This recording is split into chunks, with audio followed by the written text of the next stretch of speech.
Yes. Hello, Meshi. Namaste ji. Can you hear me? Good Namaste, afternoon, sir. namaste, sir. Namaste. Can you just update me about your company, Upper Crust, before? Yes. So she will start with the introduction of upper crust and yours. So यहाँ से we will start. ठीक है? Okay. Okay, so Cool. welcome to the Upper Crest Wealth Management Podcast, where we bring you the latest financial insights and strategies to empower you in making smarter decisions about your wealth. So, when we talk about Upper Crest Wealth, we are a wealth management firm, a boutique portfolio management services in India focused on long term wealth creation through a moat based investment strategy. So the firm specializes in crafting customized portfolios for HNIs and ultra HNIs, emphasizing quality business available at intrinsic values. So basically, we personalize PMS solution. Each portfolio is uniquely designed based on the client goal. And today we are excited to have Mr. Umesh Agarwal, the founder and editor of India Chronicle, with us today to discuss the recently launched budget and its potential impacts. Over to you, Dhruv. नमस्ते, नमस्ते Umesh sir, कैसे हो आप? Yes, Ram. जय सिया राम, जय Siya Ram. Sir बहुत अच्छा लगा इतना शॉर्ट नोटिस पे आप आए, आपने अपना टाइम स्पेयर किया। We are very glad to have you here at the first podcast. So basically हम आपसे ही शुरुआत कर रहे हैं, सो ये हमारा पहला पॉडकास्ट है अपर कस पे। सो थैंक्स टू यू आपके टाइम के लिए। सो बेसिकली हम यहाँ से we can like we will discuss जो रिसेंटली इंडियन गवर्नमेंट ने हमारा जो बजट रोल आउट किया है 2025 और 2026 के लिए। काफ़ी ट्रांसफॉर्मेशनल बजट मेरे हिसाब से मुझे लगा। आफ्टर 1991 ये पहला कोई ऐसा बजट मैंने देखा जहाँ पे बहुत सारे रिफॉर्म्स लिए, नए नए स्कीम्स और काफ़ी कुछ यूनिक हुआ है मेरे हिसाब से। तो सर आपका क्या ओपिनियन है इस बारे में? आप ये बजट को कैसे देखते हो और क्या आपको लगता है इसका पॉजिटिव या फिर नेगेटिव इम्पैक्ट आने वाले कुछ सालों में हो सकता है इंडियन इकोनॉमी पे? देखिए, मैं सबसे पहले बताना चाहूंगा कि सबसे पहले जो टोटल रेवेन्यू रेसिप्ट और और जो एक्सपेंडिचर है बजट में, let me cover that. The total revenue receipts, including from every other sources, taxes, disinvestment, yeah, uh, dividend from every other source, it is pegged for 25-26, 34 lakh crores. ठीक है, 34.5 lakh crores. और जो expenditure है, total expenditure, it is pegged to be like 50 lakh crores. तो deficit है around 15,50,000 crore का deficit है. तो ये तो बोरिंग होगा. तो अभी आपको ये बता देता हूँ कि जो भारत का जो अ, ये डेप्थ है वो बढ़ेगा, क्योंकि हम इसको डेफिसिट फाइनेंसिंग बोल रहे हैं. We are just increasing our GDP, पर हमारा अब क्या हो रहा है, आप अपने हमारा डेप्थ देखेंगे तो मेंटेन किया जा रहा है. ठीक है, लास्ट ईयर जो फिजिकल डेफिसिट था वो प्लान किया था 4.9%, एक्चुअली आया था 4.8. ठीक है, इसको आगे चढ़ के नेक्स्ट 1 ईयर में 25-26 जो FI है उसमें 4.4% करने की बात की गई है, जो एक बहुत ही अच्छा स्टेप है. और अगर देखा जाए तो वी पे around 12 lakh crore towards interest receipt. मतलब आप सोच लीजिए 34 लाख का हमारा रेवेन्यू है, उसमें हम 12 लाख करोड़ इंटरेस्ट पेमेंट करते हैं. This is not a principal, this just interest payment. तो एक we interesting. Have a very constrained budget. Okay, इसमें we need to see the defence also. Government को इंफ्रास्ट्रक्चर में भी they have to do an allotment. Subsidies जो mega subsidies announce की गई है, जैसे 80 करोड़ लोगों के लिए जो फूड सब्सिडी स्कीम है, आयुष्मान भारत योजना है, और जैसे बजट में अभी बताया गया है कि जल जीवन योजना है, उसके ऊपर बहुत ज्यादा दैट कॉट माय अटेंशन, जिसमें अलोकेशन लास्ट ईयर 29,916 करोड़ था, जो इस बजट में 67,000 करोड़ हो चुका है. तो गवर्नमेंट का फोकस है to improve the quality and the life of the people. ठीक है, और जैसे 80 करोड़ पीपल को they are giving the food subsidy, तो दे आर इंश्योरिंग दैट कोई भी इंडिया जैसे एक बहुत ही डेवलपिंग कंट्री है, even today the substantial portion depends of a population depends on agriculture, and जिसके कारण बहुत ज्यादा गरीबी भी है, तो ये दिस इज जस्टिफाइड।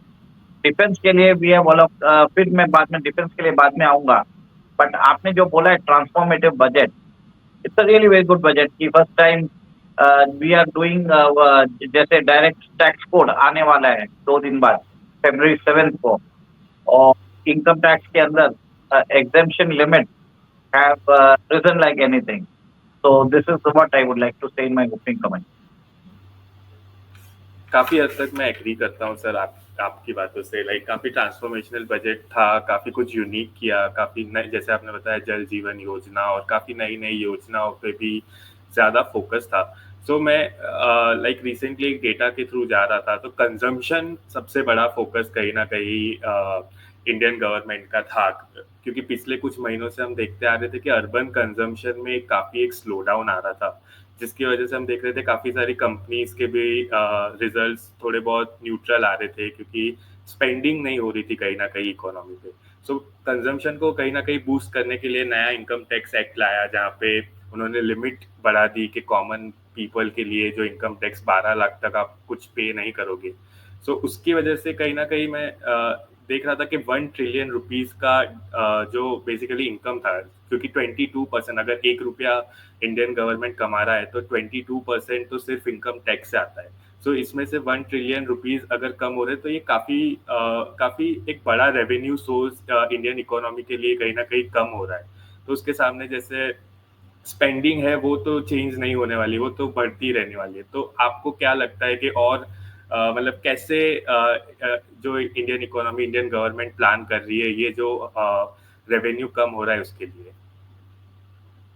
आपने बरोबर बोला है कि भारत के अंदर 8.5 करोड़ पीपल रिटर्न फाइल करते हैं, ठीक है। Actual tax payer is around 3.5 crore. इस एग्जेम्पशन लिमिट बढ़ाने से बोला जाता है कि 70% आपका तो टैक्स पेइंग जो है पब्लिक जो एसएससीज है वो कम हो जाएंगे। तो hardly there will be 1.1 crore, जो फिनांस मिनिस्टर ने खुद बताया है। एंड इसमें जैसे आपने बताया कि 1 लाख करोड़ का जो नुकसान होगा वो तो ठीक है, बट आप ये देखिए कि गवर्नमेंट ने पिछले 10 साल में जो उनको एग्जेम्पशन लिमिट बढ़ाना था वो नहीं किया। तो एक तरह से कंटिन्यूसली उन्होंने कुछ भी नहीं किया और एक साथ बोनांजा दे दिया, जो उनको स्पेस मैनर में करना चाहिए था। अगर ये करते तो इकोनॉमिक ग्रोथ जो 8.2% थी लास्ट ईयर, इस साल 6.4 नहीं होती, ठीक है। जुलाई के बजट में भी हमने देखा है कि मिड में उन्होंने 2 स्लैब निकाल दिए for long term capital gains and short term capital gains. तो जिसके कारण आपने देखा है एक तरह से कैपिटल मार्केट में भी एक सेंटिमेंट खराब आ जाता है, ठीक है। Whenever you are increasing the taxes and other thing, आप पॉलिसी क्लियर लेके आएंगे। गवर्नमेंट का क्या है, पॉलिसी अभी क्लियर नहीं है रिगार्डिंग टैक्सेशन, और जहां पे भी इन्वेस्टर्स है they would like to invest in a regime जहाँ पे क्लियर पॉलिसी बनाया जाता है। किसी ने एक्सपेक्ट नहीं किया था कि everybody was thinking 9 lakh 10 lakh, मैं मेरा पर्सनली था कि 9 to 10 लाख से ऊपर नहीं होगा, ठीक है। इवन आई वाज सरप्राइज कि चलो 12 लाख हो गया, that's good, but what I say is it will definitely spur consumption in the economy. और आपने ये भी देखा है कि जिस हिसाब से every other person will now have larger disposable income, तो लार्जर डिस्पोजेबल इनकम रहेगा तो कंजम्पशन बढ़ेगा, कंजम्पशन से डिमांड में इकोनॉमी में बढ़ेगा, इनडायरेक्ट टैक्स कलेक्शन बढ़ेगा। अभी आपको बताता हूँ कि जीएसटी जब चालू हुआ था इन जुलाई 2017, I remember the collection was 86,000 और 91,000 ऐसे ही चलता था। लास्ट मंथ जनवरी 2025 में जीएसटी कलेक्शन हो गया, पहुंच गया था 1.96 लाख करोड़, ठीक है। और उससे पहले फिगर्स आते थे 1.7 लाख करोड़ पर मंथ। तो आप सोच लीजिए 25,000 करोड़ बढ़ जाता है, 20 से 25,000 करोड़ बढ़ जाता है, और 12 महीने का लगा लीजिए 3 लाख करोड़ आपको इनडायरेक्ट टैक्सेस से आ रहे हैं। तो गवर्नमेंट ने क्या किया, 1 लाख करोड़ चलो इनकम टैक्स फोरगो कर दिया, पर जीएसटी का कलेक्शन बढ़ गया। एक्सपेंडिचर जो आप करोगे उस पर टैक्स करना ही है आपको। तो government is trying to ensure कि जीएसटी के अंदर मैक्सिमम टैक्स कलेक्शन हो, और जैसे जो टैक्स पेइंग पब्लिक है उनको थोड़ा सा एग्जेम्पशन मिल जाए। तो लॉन्ग टर्म में ऐसा हो सकता है कि एग्जेम्पशन लिमिट धीरे धीरे बढ़ाई जा सकती है अगर जीएसटी कलेक्शन प्रॉमिसिंग हुआ तो। और आपने एक और एक क्वेश्चन पूछा कि अ, जिस जिस टाइम पे अभी गवर्नमेंट का फोकस कंजम्पशन है, कंजम्पशन के अंदर इकोनॉमी को एक फ्लिप मिलेगा, उसके अंदर मेजर सेक्टर जैसे टूरिज्म है, फिर जो कंज्यूमर ड्यूरेबल्स है, ऑटोमोबाइल्स है, वो भी फर्क पड़ेगा। और आपने एक और एक चीज गवर्नमेंट ने देख कर दिया है कि सेकेंड होम क्लेम लेंगे तो उसके ऊपर भी आप उसके ऊपर कंजम्पशन क्लेम कर सकते हैं, ठीक है। तो एक तरह से कहीं ना कहीं within the constraint budget the government is trying to do many thing, they can not do many thing. और सेकेंड, 5 साल पहले ही ये चालू कर दिया था जब उन्होंने कॉर्पोरेट्स का इनकम टैक्स 25% कुछ कर दिया था 2019 में, आपको ध्यान होगा। तो हाँ every year corporate, last year corporate tax था मेरे ख्याल से 3 लाख करोड़, और पर्सनल इनकम टैक्स था 4,60,000 करोड़, कुछ 1.5 लाख करोड़ ज्यादा था। तो रिपोर्ट्स आई थी कि पिछले 5 साल में कॉर्पोरेट्स के पास 8.5 लाख करोड़ एक्सेस, उनके पास प्रॉफिट्स उनके बुक्स में आ गए। What the corporates have done is that the private sector corporates, they have reduced the cost. They have not increased the salaries of their employees. Neither they have done the capex, which they were required to do. Most of the time, Indian corporates ने जो make in India का जो government का initiative है, they have failed to do that. और आज भी अगर मैक्सिमम चीजें आप देखते हैं तो ये जो यूनिट्स आते हैं, मतलब आप देख लीजिए जो टूल किट्स आते हैं उनको असेंबल किया जाता है और इंडिया में बेचा जाता है। एंड जिस हिसाब से मेरे रिपोर्ट्स आ रहे हैं, most of the Indian manufacturers are now, जो चाइना में जाके they are consolidating their purchases there, ठीक है। एंड चाइना में right now prices last time से इनवॉइसिंग से 20% चीपर हो रहा है, पर इंडिया में ये लोग कंटिन्यूसली प्राइस बढ़ाते जा रहे हैं। तो neither the government initiative for make in India जो कॉर्पोरेट्स के भरोसे था वो सक्सीड हुआ है। इन्फोसिस के चेयरमैन बोलते हैं कि आप 70 आवर्स काम करिए, एलएनटी के चेयरमैन बोलते हैं आप 90 आवर्स काम करिए।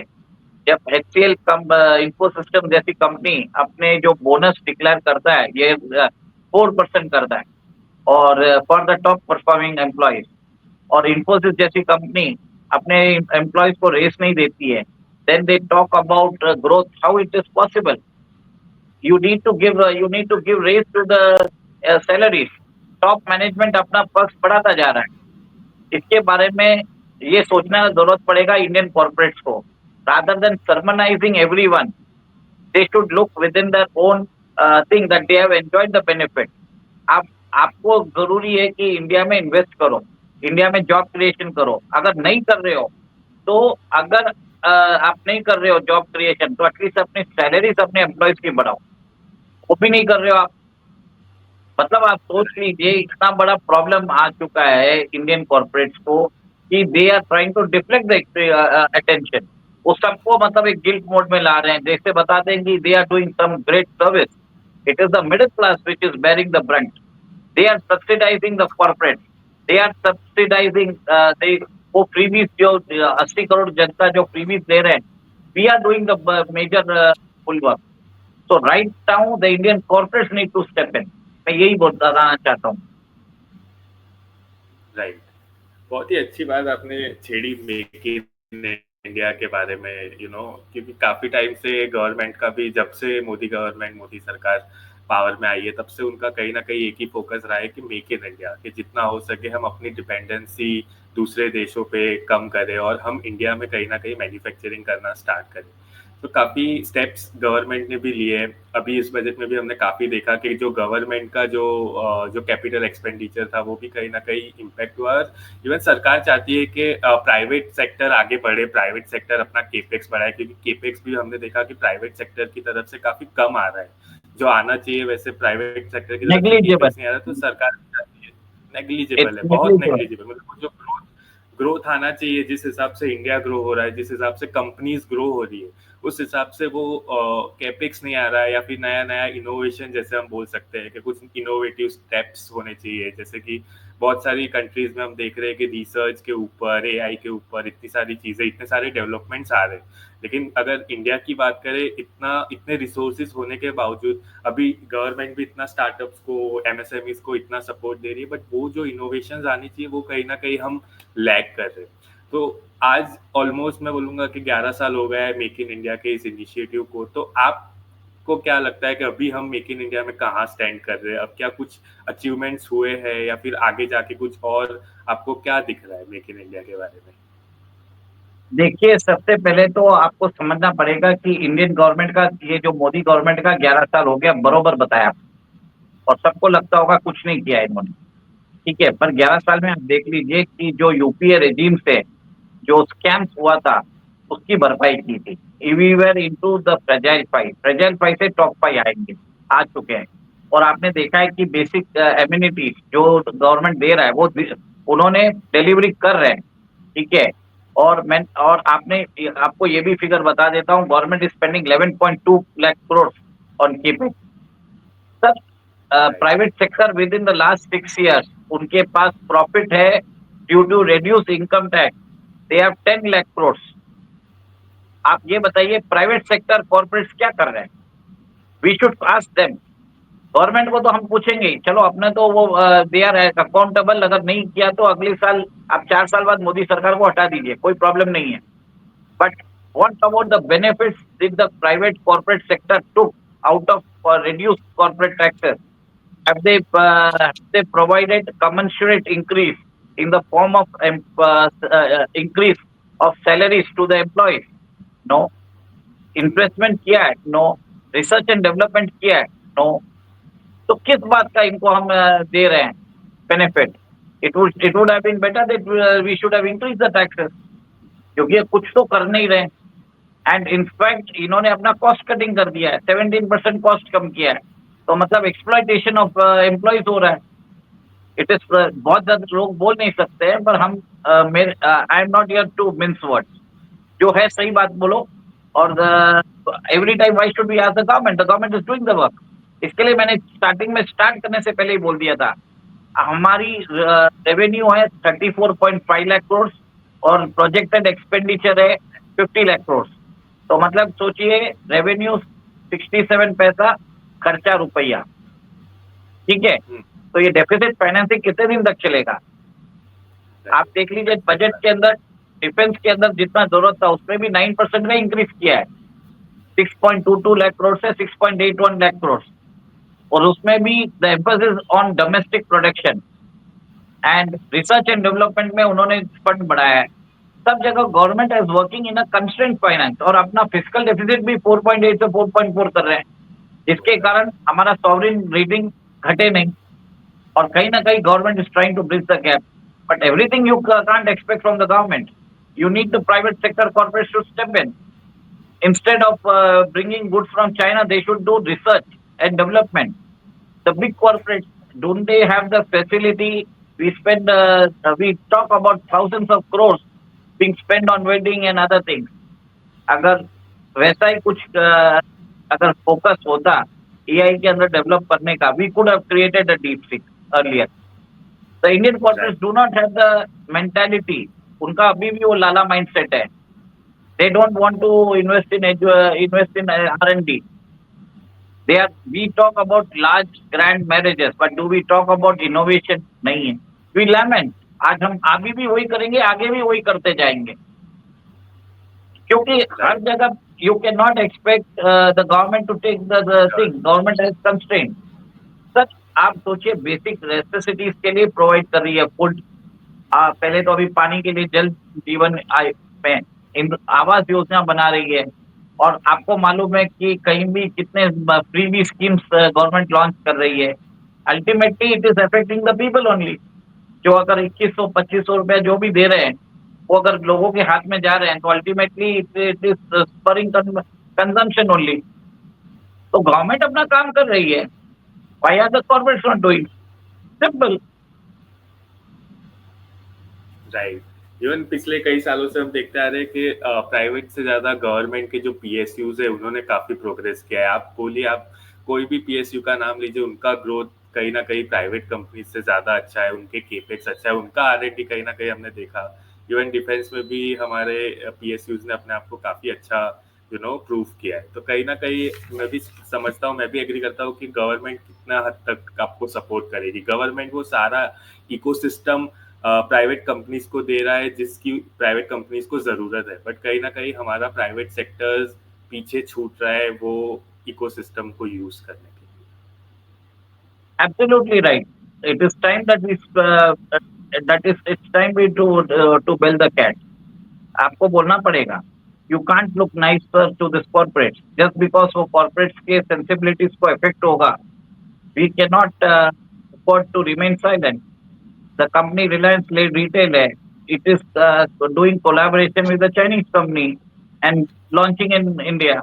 I don't think so. If they have done and if they had done the R&D, Bharat में बहुत सारे to have lots of things in India.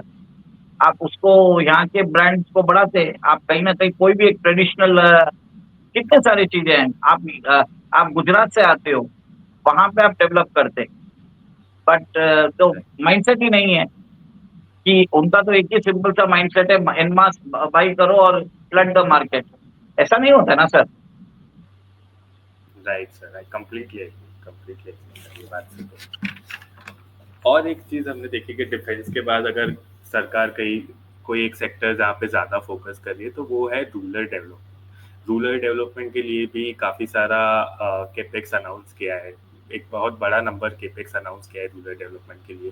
Rural development अगर हम देखें कि अगर सिर्फ एग्रीकल्चर सेक्टर के बात अगर मैं करूँ तो मोर देन 50% के जो एम्प्लॉयमेंट है वो सिर्फ और सिर्फ एग्रीकल्चर सेक्टर से जनरेट हो रहा है। बट फिर भी हम देखते आ रहे हैं कि फार्मर्स बहुत स्ट्रगल कर रहे हैं चीज़ों को लेके। वो अपनी एंड मीट्स भी अगर हम देखें, इतनी मेहनत करने के बावजूद भी जो कहीं ना कहीं उनको जो मिलना चाहिए वो नहीं मिल रहा है। तो आपको क्या लग रहा है कि मतलब क्यों ये एग्रीकल्चर सेक्टर अभी इतना स्ट्रगल कर रहा है, और जो अभी नए नए रिफॉर्म जैसे कि काफी सारी चीजें गवर्नमेंट कर रही है तो उससे उनको क्या बेनिफिट्स हो सकते हैं? सिंपल एक चीज बोलूंगा, the government try to bring in the farm laws to formalise the agriculture sector.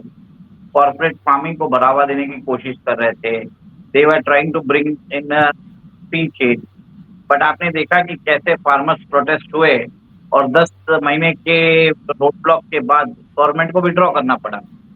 बस गवर्नमेंट एक ही काम कर सकती है कि उन्होंने कुछ, I think they have increase some sort of grants to 7.7 crore Kisan card holders. I don't remember the exact figure, but somewhere the farmers themselves are to blame. We cannot blame the government on this. Okay, the government can only carry on reform, and if the farmers cannot understand their benefits, it is their fault. When the understanding comes, they will understand, and automatically change will happen. Unless and until we have to live with it. Right right sir, completely. और भी जैसे कि आप जल जीवन योजना के बारे में बात कर रहे थे, अगर सिर्फ बहुत सारी स्कीम्स अभी भारत सरकार चला रही है, लेकिन अगर इस साल हमने कोई बड़ा केपेक्स में स्पाइक, अगर बहुत बड़ा ग्रोथ नंबर देखा हो तो वो दो ही चीज थी कि एक जल जीवन योजना जहाँ पे ऑलमोस्ट 190% से भी ज्यादा अगर लास्ट ईयर से कंपेयर करें तो उनका केपेक्स में ग्रोथ आया है, और दूसरा था प्रधानमंत्री आवास योजना, लोगों को घर देना। तो इन दो चीजों से गवर्नमेंट क्या कहना चाहती है, आपको क्या लगता है? Simple, like the government wants to uh, give facility to people in the bottom of the pyramid. And the thing is, the basic amenities of life, जैसे water है और जैसे food तो दे ही दिया है, health के लिए offer कर ही दिया है. So the government knows what it is doing, and within the constrained resources, उन्होंने एक trust दिया है. So it's a really good step towards that. और आपने बता ही दिया, जो 29,000 करोड़ का फिगर था उसको उन्होंने इस बार शायद 60,000 करोड़ कर दिया है. तो good, I appreciate this step of the government. क्योंकि कहीं ना कहीं एक चीज जो ये सरकार ने की है, जब भी मतलब आज 10-11 साल हो गए, लेकिन जो ग्राउंड लेवल पे, जो बेस लेवल पे जो काम होना चाहिए, क्योंकि पहले हमने देखा था कि काफी चीजें अनफॉर्मलाइज थी, मतलब कि जैसे ही सरकार पावर में आ गई तो उन्होंने सबसे पहले जो बहुत ही इम्पोर्टेंट चीज थी कि सबका कहीं ना कहीं बैंक अकाउंट होना जरूरी था, तो वो इनिशिएटिव लिया। और भी जैसे जैसे उन्होंने आधार का इनिशिएटिव को बूस्ट किया, तो जो ग्राउंड लेवल पे, जो बेस लेवल पे कहीं ना कहीं काम करना था, जो अनफॉर्मलाइज चीजें हो रही थी उसको कहीं ना कहीं फॉर्मलाइज करना था। इवन यूपीआई में भी हमने अभी देखा पिछले कुछ सालों से इतना बूस्ट आ रहा है। आज अगर हम देखें तो ऑलमोस्ट लोगों ने कैश यूज करना ही कम कर दिया। आज सब जगह आप देखो, कोई एक छोटी से छोटी, अगर आप चाय की टपरी पे भी आप देखोगे तो कहीं ना कहीं वो भी यूपीआई यूज कर रहा है। तो कहीं ना कहीं ये सारे इनिशिएटिव जो ग्राउंड लेवल पे काम होना चाहिए था, या फिर जो मिडिल क्लास और लोअर मिडिल क्लास या फिर इवन लोअर क्लास के लिए भी काम होना चाहिए था, वो इस सरकार ने काफी अच्छा किया। और सारे बजट में कहीं ना कहीं ये चीजें तो हमें देखने के लिए मिली है। एक और चीज हमने जैसे कि देखा कि हम जैसे केपेक्स की बात कर रहे थे, तो इस साल जो जैसे हमने बात किया कि ये दो जल जीवन योजना और आवास योजना को तो काफी ग्रोथ मिला है, लेकिन अगर हम देखें कि जैसे कि हाईवे अथॉरिटीज है, जो हाईवे अथॉरिटीज का जो बजट आना चाहिए नेशनल हाईवे अथॉरिटीज का, तो वहां पे कहीं ना कहीं उन्होंने कोई ऑलमोस्ट जो बजट लास्ट ईयर था वही बजट वहां पे आया। इवन रेलवेज के लिए भी कोई बड़ा अनाउंसमेंट हमने देखा नहीं। इवन गवर्नमेंट चाह रही है कि कि डिफेंस सेक्टर को हम बूस्ट करें, डिफेंस सेक्टर्स को बढ़ावा दें, क्योंकि हम अभी काफी हद तक दूसरी कंट्रीज के ऊपर डिपेंडेंट है और हमको कभी कभी भी पता नहीं चलेगा कि क्या आने वाला क्या मूव होगा। क्योंकि अभी हम अगर मैक्रो इकोनॉमिक्स देखें और जो भी जियो पॉलिटिक्स में चल रहा है, काफी अनसर्टेनिटी आ चुकी है और हम अभी डिफेंस में हम इतने सक्षम नहीं है कि हम खुद को भी डिफेंड कर पाए। तो हमको वो एक रिलायंस, एक डिपेंडेंसी हम दूसरे कंट्रीज के ऊपर है। लेकिन अगर हम देखें तो वो स्पाइक, जो वो बड़ा ग्रोथ आना चाहिए केपेक्स में, वो कहीं इस साल नहीं आया है। तो आप जैसे बोल रहे थे कि डिफेंस पे भी हम बात करेंगे लेटर, तो मैं वो जानना चाहता था कि क्या गवर्नमेंट सोच रही है कि क्यों इन कुछ सेक्टर्स में उन्होंने ज्यादा ग्रोथ नहीं दिखाया। देखिए, डिफेंस के अंदर we have done a spectacular growth. अगर देखा जाए तो एक्सपोर्ट्स 21,000 करोड़ था लास्ट ईयर। हमने ब्रह्मोस मिसाइल बेची थी वियतनाम को, ठीक है, सॉरी फिलीपाइंस को बेची थी $375 मिलियन में। वियतनाम अभी इंटरेस्टेड है। आपने देखा कि ब्रह्मोस के लिए इंडोनेशिया के जो प्रधानमंत्री आए थे, राष्ट्रपति आए थे, प्राबो सुबियांतो, उन्होंने भी interest, they have also evinced interest. Philippine जिन्होंने 3 बैटरी ली थी, एडिशनल 10 बैटरीज मांग रहे हैं ब्रह्मोस के, $1 बिलियन का, ठीक है। हमारा जो Pinaka multi barrel rocket launchers है वो हम आर्मीनिया को दे रहे हैं। Akash missile defence system we are giving them. Tejas का जो एयरक्राफ्ट है उसके लिए कम से कम 6-7 कंट्रीज रेडी है। प्रॉब्लम है अमेरिका अमेरिका की कंपनी है GE, वो हमको F404 इंजन जो सप्लाई करने का बात किया था वो उन्होंने अभी तक किया नहीं है। और एमका प्रोजेक्ट के लिए F414 इंजन है वो दे रहे नहीं है। तो एक तरह से अमेरिका विलिंगली सैबोटाज कर रहा है, ठीक है। और कहीं ना कहीं we are seeing the cartelisation among the west. They are forcing India कि वो लोग अपना इंडिजिनस टेक्नोलॉजी डेवलप ना कर सके। जैसे हमारा कावेरी इंजन है, जो हम 1986 से डेवलप करना चाहने की कोशिश कर रहे हैं, और उसके ऊपर कम से कम 2100 करोड़ हमने खर्चा कर दिया है। तेजस भी उसी समय 84 में स्टार्ट हुआ था, 40 साल हो गए। और फाइटर जेट वेरी गुड, उसका एवियोनिक्स, उसका radar, missile systems are really very good, but the heart of the aircraft is the engine. और वर्ल्ड में सिर्फ 3 कंपनी है जो इंजन बनाते हैं। एक तो है GE, सेकेंड है रोल्स रॉयस, थर्ड है सैफ्रॉन, जिसे भारत ले सकता है। रशियन इंजन का we don't know what is the thing, उसके अंदर we can not be very much sure. तो कहीं ना कहीं रोड ब्लॉक्स है, और गवर्नमेंट ने इनोवेशन फंड भी दिया है, और स्पेस मिलिट्री के लिए अंदर भी we are allowing private companies to step in. मेरे ख्याल से कहीं ना कहीं ऑब्स्टेकल्स जरूर आए हैं, और गवर्नमेंट ने एलोकेशन इसके लिए नहीं किया है कि let them process the previous order. सिर्फ बातें बहुत ज्यादा हुई है, एग्जीक्यूशन नहीं हुआ है। तो I think the government is going slow, it's good. Rather than making big bang announcement, it wants to concentrate on on on completing the backlog. So it's a good thing. Right sir, I completely agree कि अभी काफ़ी कुछ execution करना बाकी है, क्योंकि काफ़ी PSUs ने भी अभी रिसेंटली स्टेटमेंट्स आए थे कि जो हमारे बैकलॉग्स काफ़ी बढ़ गए हैं और एग्जीक्यूशन नहीं हो पा रहा है। डेफिनेटली कुछ रोड ब्लॉक्स आए, जैसे कि आपने बताया कि इंजिन्स के बारे में, जो हमको इंजिन्स जो प्रॉमिस किए गए थे वो टाइमली डिलीवर अभी तक नहीं हुए। सो देखिए, ग्लोबली वही तो आपको यस। ये भी बता देता हूँ, S-400 की बैटरीज है, जो 2 बैटरीज है, we have to get it from Russia, अभी तक मिला नहीं है। अपाचे जो हेलीकॉप्टर्स है, जो हमने अमेरिका को बोला है, वो हमको मिला नहीं है। तो बहुत ज़्यादा बैकलॉग्स है। तो अब क्या है, फॉर्मलाइजेशन, जो भी मेमोरेंडम ऑफ अंडरस्टैंडिंग साइन किया है, उसको एग्रीमेंट करके उसको कंप्लीट करना बहुत ज़रूरी है, rather than going anything further.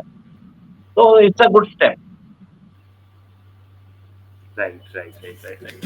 तो ग्लोबली का क्या आपको इस चीज का रीजन क्या लग रहा है? लाइक ग्लोबली अभी जो अनसर्टेनिटीज चल रही है, कहीं ना कहीं अभी यूएस इलेक्शंस हुए, यूएस इलेक्शंस के बाद भी काफी कुछ चीजें होने लगी, काफी कुछ नए नए स्टेप्स, काफी कुछ नए नए रिफॉर्म्स लिए।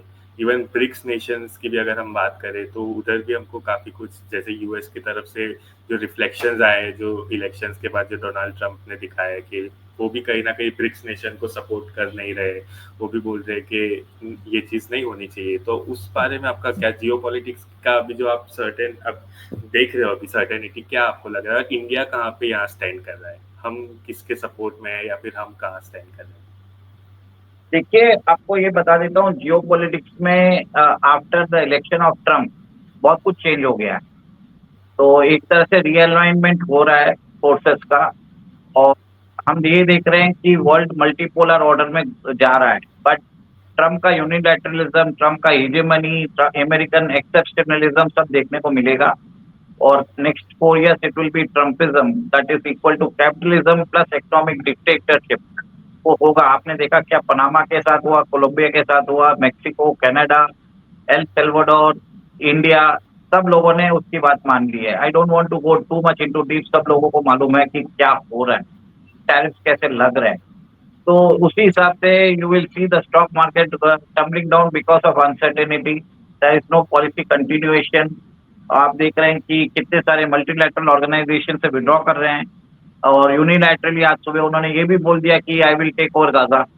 So we don't know what is going to happen. So whenever the statements come, the first 100 days are known to be the signature trademark of any American president.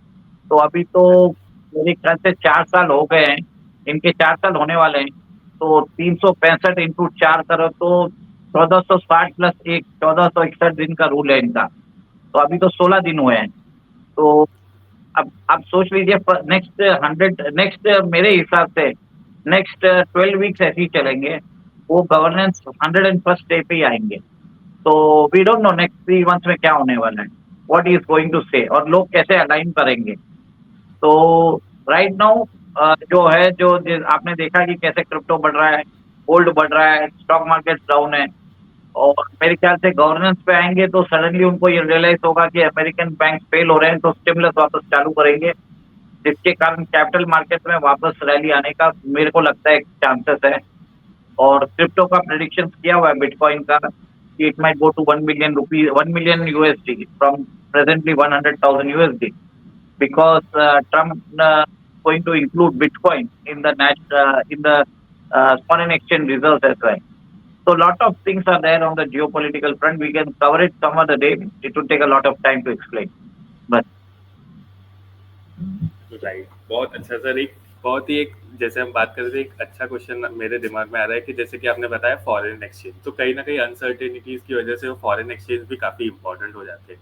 जैसे कि हमने देखा कि काफी ब्रिक्स नेशन अपने gold के forex reserves बढ़ा रहे हैं और ज्यादा डिपेंडेंट नहीं हो रहे डॉलर्स के ऊपर। तो आप कहीं ना कहीं जो गोल्ड का ग्लोबल सिनेरियो है, या फिर स्टॉक मार्केट्स भी इतने अनसर्टेन हो गए, क्योंकि एक बहुत ही अच्छी इंग्लिश की कहावत है कि व्हेन अमेरिका गेट्स कोल्ड, तो America sneezes so whole world caught the cold. मतलब कि जब अमेरिका खांसता है तो पूरी दुनिया को सर्दी लग जाती है। तो आप जो भी ग्लोबल गोल्ड मार्केट या फिर ग्लोबल स्टॉक मार्केट्स में जो भी अनसर्टेनिटीज आ रही है, तो उसके बारे में आपका क्या कहना है? देखिए, मैं यही बता रहा हूँ जो रिजर्व बैंक ऑफ इंडिया क्या कर रहा है। आज हमारा total gold reserve somewhere around 880 tonne होना चाहिए, ठीक है, 8 या 9 पोजीशन पे है। उसमें भी आपने सुना होगा कि 200 टन हम बाहर से लेके आ गए, जो हमने इंग्लैंड में रखा था या कहीं और रखा था। तो अभी आरबीआई के वॉल्ट में, तो domestically we are holding 510 ton of gold, और रफली 350 प्लस टन गोल्ड अब्रॉड है। तो उसमें भी बताया जाता है कि Indian government is going to come, जो गोल्ड बाहर है उसको इंडिया में लाएगी। Second, Indian government is constantly buying gold, और द गोल्ड एज जो हमारा फॉरेन एक्सचेंज रिजर्व है, जो 600-700 बिलियन डॉलर्स का रहता है, उसके अंदर 10% एक्सीड कर रहा है for the first time in many years. तो एक तरह से world over central banks are buying, the central banks are buying gold, भले पोलिश हो, Chinese हो, सब लोग, even the Russians are buying gold. But on the other side, many countries are promoting crypto also. So it is very difficult to say how things are going to move up. मेरे हिसाब से दोनों instruments will go up. But if you take my call, I would any day go with gold, because I believe this is a real asset. Crypto or Bitcoin, it will be going up because of greater acceptability. But bitcoin में आपने देखा है कि एक दिन में जो wealth का जो डिस्ट्रक्शन होता है, यू कैन नॉट इमेजिन। तो that I would like to just, because is an evolving thing, it is too premature to make any more statement. Great sir, great. काफी हद तक हमारी ऑडियंस हम वेल्थ मैनेजमेंट की तरफ से आते हैं, तो काफी ऑडियंस हमारी स्टॉक मार्केट्स को लेके क्या होगा, स्टॉक मार्केट्स कैसे चलेंगे, या फिर आने वाले कुछ टाइम में ये बजट का इम्पैक्ट अलग अलग सेक्टर्स पे कैसे हो सकता है। तो सर आपका क्या व्यूज है कि आने वाले कुछ टाइम स्टॉक मार्केट्स में क्या हो सकता है, या फिर अभी जो बजट इंडियन गवर्नमेंट ने रोल आउट किया है उसकी वजह से कौन से सेक्टर्स, क्या एग्रीकल्चर में कुछ आ सकता है, या फिर रेलवेज में, या फिर डिफेंस में आपका क्या राय है? आने वाले कुछ टाइम, एटलीस्ट नेक्स्ट 1 ईयर में क्या हो सकता है, आपका क्या राय है इसके बारे में? देखिए, government is focusing on AI infrastructure, okay. तो आप देख लीजिए, उस सेक्टर को देख लीजिए। Defence is another promising, railways is also promising. Rebound होना चाहिए जो ऑटो सेक्टर में। तो देख लीजिए, I am not a SEBI registered advisor, मैं कुछ स्टॉक स्पेसिफिक नहीं बोल सकता हूँ। तो अब बाकी सबके लिए आपको, तो that is not my domain. Yes sir. Sir काफी काफी अच्छा लगा सर, आपने टाइम स्पेंड किया, काफी अच्छा इंसाइट्स, मुझे भी काफी नई नई चीजें पता चली, नई नई चीजें आपसे सीखने में मजा आया सर, काफी अच्छा लगा, आपने टाइम स्पेंड किया। बहुत बहुत बहुत बहुत धन्यवाद सर आपका। जय सिया राम। जय Siya Ram sir, thank you sir. Thank you.